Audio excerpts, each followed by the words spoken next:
Once again welcome back to pharma concept. देखिए, आज की क्लास में हम फार्माकोलॉजी के अंदर एंटी कैंसर ड्रग के कुछ इंपॉर्टेंट चीज़ें देखेंगे जो एग्जाम में काफ़ी बार पूछी जाती है।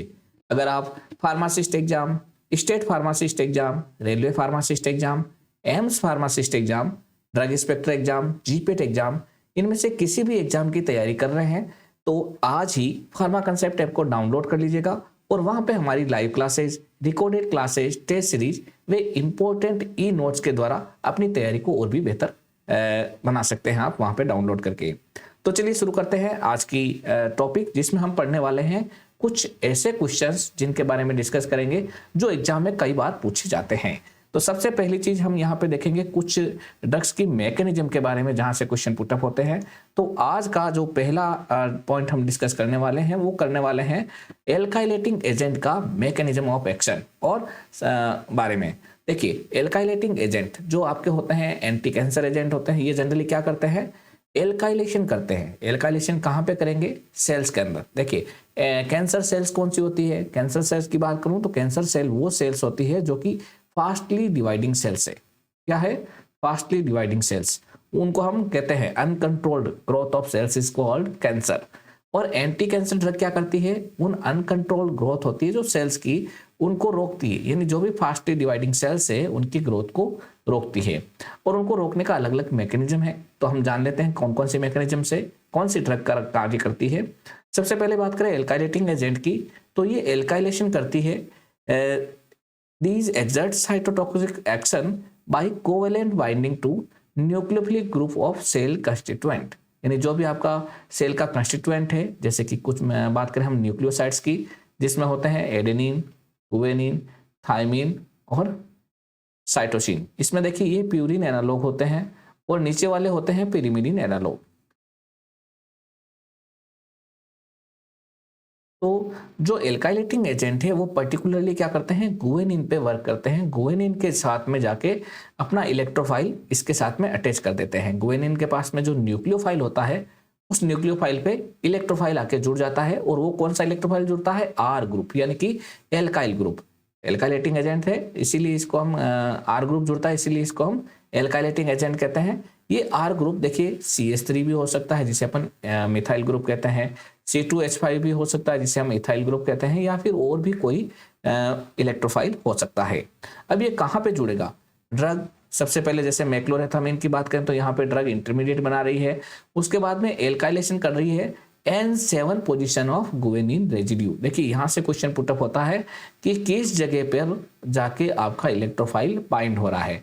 तो इलेक्ट्रोफाइल यहाँ पे हमेशा N7 position of guanine residue, यानी जो गुआनिन है उसके साथ में जाके बाइंड होगा। ये देखिए एक स्टैंड पे बाइंड भी हो सकता है और दोनों स्टैंड पे बाइंड हो सकता है। देखिए किस तरीके से एडेनिन के साथ में क्या बनता है, ट्रिपल बॉन्ड थायमिन, और गुआनिन के साथ में ट्रिपल बॉन्ड के साथ साइटोसिन, इस तरीके से बाइंड रहता है।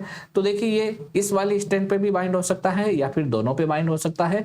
इस तरीके से गुआनिन रेजिड्यू की जो 7th पोजीशन है नाइट्रोजन एटम की, वहां पे जाके बाइंड होगा और उसका एल्काइलेशन करेगा और अपना एक्शन शो करेगा। यहां से देखिए एक क्वेश्चन ये बनता है। दूसरा क्वेश्चन जिसकी हम बात करने वाले हैं वो है साइक्लोफॉस्फेमाइड और आइफॉस्फेमाइड के बारे में। यहाँ से 2 या 3 क्वेश्चन बनते हैं, इसको पूरा देखेगा। जैसे कि ड्रग है साइक्लोफॉस्फेमाइड, ये क्या करती है, साइटोक्रोम P450 एंजाइम से मेटाबोलाइज होती है। ये अपना आप में प्रो ड्रग है। Cyclophosphamide is a pro drug, यानी अपना आप में इनएक्टिव फॉर्म में है और हमारी बॉडी में जाके ये एक्टिव फॉर्म में कन्वर्ट होती है। तो ये एक्टिव फॉर्म में कन्वर्ट होगी तो साइटोक्रोम P450 एंजाइम से इसका हाइड्रोक्सिलेशन होगा और ये हाइड्रोक्सिलेटेड इंटरमीडिएट बनाएगी। इसके बाद में इसका क्या होगा, हाइड्रोलाइसिस होगा, जिससे कि ये 2 पार्ट्स में डिवाइड हो जाएगी। कौन कौन सा, पहला हो गया एल्डोफॉस्फेमाइड और इसी का दूसरा नाम है फॉस्फोरामाइड। कई बार पूछा हुआ है कि active metabolite of cyclophosphamides, active metabolite कौन सा हो गया, फॉस्फोरामाइड। कई बार एग्जाम में पूछा हुआ है, इसको ध्यान रखिएगा।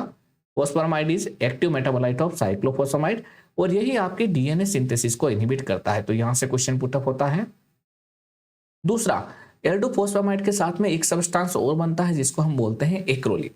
यहाँ से भी बहुत ज्यादा क्वेश्चन पुटअप होता है क्योंकि ये एक्रोलिन बनता है, ये हमारी बॉडी के लिए टॉक्सिक होता है ना। ये जो साथ में बनेगा acrolein, that is toxic for us.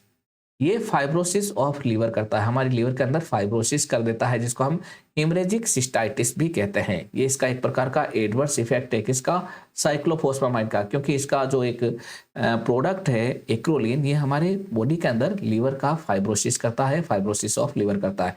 ये क्वेश्चन भी कई बार एग्जाम में पुटअप हुआ है। अब देखिए, फाइब्रोसिस ऑफ लीवर करता है तो हमें इससे बचना है तो क्या करना पड़ेगा, इसके साथ में ऐसी चीज देनी पड़ेगी जिससे कि एक्रोलीन का प्रभाव नहीं आए। तो इसलिए जब कभी भी साइक्लोफॉस्फेमाइड दिया जाता है तो पेशेंट को एडिक्वेट हाइड्रेशन यानी खूब सारा पानी पीने के लिए कहा जाता है। साथ ही साथ उसकी बॉडी में मेसना का इंजेक्शन आईवी लगाया जाता है। यह क्वेश्चन भी कई बार पूछा गया है कि कौन सी ड्रग के एडवर्स इफेक्ट को ठीक करने के लिए मेसना इंजेक्शन दिया जाता है, तो वो साइक्लोफॉस्फेमाइड के लिए। काफी बार यहाँ से क्वेश्चन पुटअप हुआ है। देखिए, वेरी वेरी इंपॉर्टेंट क्वेश्चन। और मेसना का पूरा नाम भी पूछा गया है, इसका नाम होता है मर्केप्टो इथेन सल्फोनिक एसिड।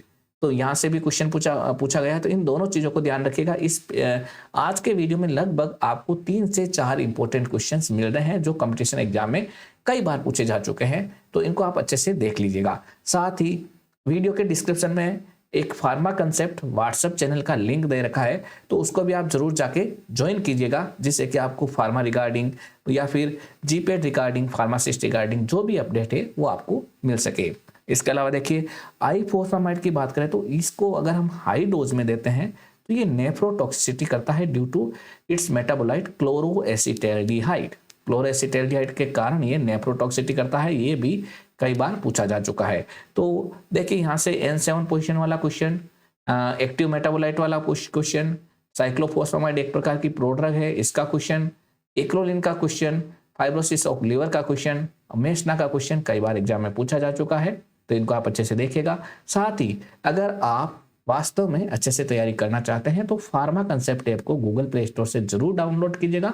वहां पे आपको काफी किफायती रेट में अच्छे अच्छे कोर्सेज मिल जाएंगे। तो चलिए मिलते हैं अगली क्लास में, तब तक के लिए best of luck for exam and thanks.